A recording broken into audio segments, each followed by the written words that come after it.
தம்பிகளா மாட பொறுத்து பேச மாத்திடுவோம்.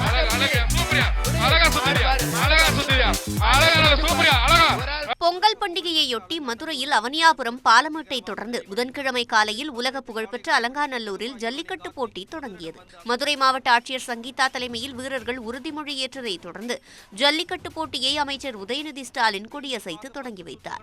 விளையாட்டுத்துறை அமைச்சர் சின்னவர் உதயநிதி அவர்கள் கொடியமைத்து முதல் முனியாண்டி சாமி வாயிரா திருக்கோயிலுக்கான காலை அணிவித்துள்ளார். தங்க நாணயத்தை அந்த காலைக்கு மாண்புமிகு அமைச்சர் அவர்கள் வழங்குவார்கள்.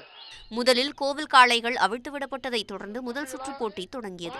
மஞ்சள் நிற உடை அணிந்து வீரர்கள் களமிறங்கிய நிலையில் காரைக்குடி செவளைக்காளை, வெள்ளியங்குன்றம் ஆண்டிச்சாமி கோவில் காளை உள்ளிட்டவை வீரர்களை நெருங்க விடாமல் மிரள வைத்தன.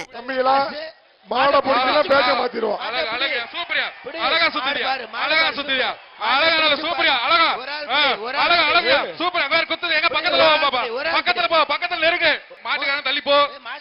அவரே குத்துது பாரு, இதுக்கு தான் சொல்றது தள்ளி போன்னு. அழகு அடுத்த மாடு சூப்பரியா நிக்கிது, எங்க போய் பக்கத்துல தொடுவா, மாட்டுக்கார விலகி போ, மாட்டுக்கார விலகி போ, இல்லன்னா மாடு தோக்கு சொல்லிடுவோம்பா. சூப்பரான மாடு நீயே கெடுத்துறாத. திரைப்பட நடிகர்கள் அருண் விஜய், சூரி, இயக்குனர் ஏஎல் விஜய் ஆகியோர் மேடைக்கு வந்து அமைச்சர் உதயநிதியுடன் போட்டியை ஆர்வத்துடன் கண்டு ரசித்தனர். சூரி கூறினார், திரைப்பட நடிகர் சூரி மாடுன்னு போட்டிருக்கு, பிடிச்சு பாருப்பா, ஒரு ஆள் பிடி, ஒரு ஆள் மட்டும் பிடிச்சு பாருப்பா, ஒரு ஆள் பிடி. மாடு வெற்றி பெற்றது. மதியம் சுமார் 12 மணி அளவில் முன்னாள் அமைச்சர் விஜயபாஸ்கர் மேடைக்கு வந்து போட்டியை கண்டு ரசித்தார். அப்போது பெரம்பலூர் கமலேஷ் என்பவரின் காண்டாமிருகம் என்ற காளை நின்று களமாடியது. ஒரு ஆள் சூப்பரியா, அழகு அழகுடா, விட்டுறாரு, ஆகா குத்துதுடா, கொடையுது பாரு, இங்கிட்ட அங்கிட்ட என்னென்னமோ செய்யுது, ஆகா அடடா. ஜல்லிக்கட்டை காண பார்வையாளர்கள் முண்டியடித்ததால் போலீசார் லேசான தடியடி நடத்தி கூட்டத்தை கலைத்தனர்.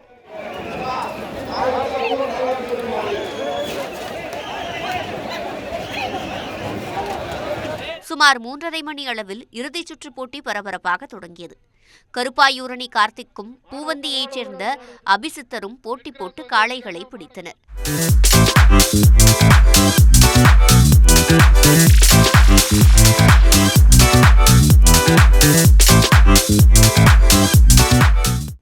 இறுதியில் 18 காளைகளை தழுவிய கருப்பூரணி கார்த்திக் வெற்றி பெற்றதாக அறிவிக்கப்பட்டு அவருக்கு முதல் பரிசாக முதலமைச்சர் ஸ்டாலின் சார்பில் கார் வழங்கப்பட்டது. முதல் பரிசுக்கான காரை கருப்பாயூரணி கார்த்திக் அவர்கள் மாண்புமிகு வணிக வரி பதிவுத்துறை அமைச்சர் பெற்றுக் கொள்கிறார்.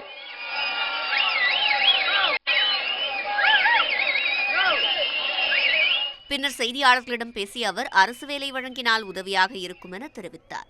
2 மணிக்கு தான் அந்த உள்ளுக்கு வந்து இவ்வளவு மாடு பிடிப்பேன்னு எனக்கே தெரியாது. ஏன்னா ரொம்ப அதிகமான போட்டி, நிறைய பேர் காலையில இறங்கி நல்லா பிடிச்சிட்டாங்க. மதியானம் இறங்கி நான் பஸ் பிரேஸ் எடுப்பேன் நானே எதிர்பார்க்கல. போராடினே வெற்றி கிடைச்சிருச்சு. அரசுக்கு நான் இதோட 7-8 வருஷம் கோரிக்கை வச்சுட்டேன். வேலைதான், ஒரு வேலை நானும் ஒரு 8-9 வருஷமா பரிசு எடுத்துக்கிறீங்க, ஒரு வேலை வாங்கி கொடுத்தா நல்லா இருக்கும். எல்லாரும் டிகிரி முடிச்சிருக்கேன். அதேபோல் திருச்சி மேலூரை சேர்ந்த குணா என்பவரின் காளைக்கு அமைச்சர் உதயநிதி சார்பில் முதல் பரிசாக கார் பரிசளிக்கப்பட்டது. திருச்சியில எனக்கு விவரம் இருக்கிற மாடு வச்சிருக்கேன். இந்த மாடு நல்ல மாடு, இந்த வருஷம் நல்லா விளையாண்டு பரிசு வாங்கியிருக்கு. இது மாதிரி முதல் பரிசு இந்த வருஷம் முதல் பரிசு நல்லா வாங்கியிருக்கு. அலங்காநல்லூர் ஜல்லிக்கட்டு போட்டியின் இறுதிச் சுற்று இதுவரை இல்லாத அளவுக்கு விறுவிறுப்பாக இருந்ததாக பார்வையாளர்கள் பலரும் தெரிவித்தனர்.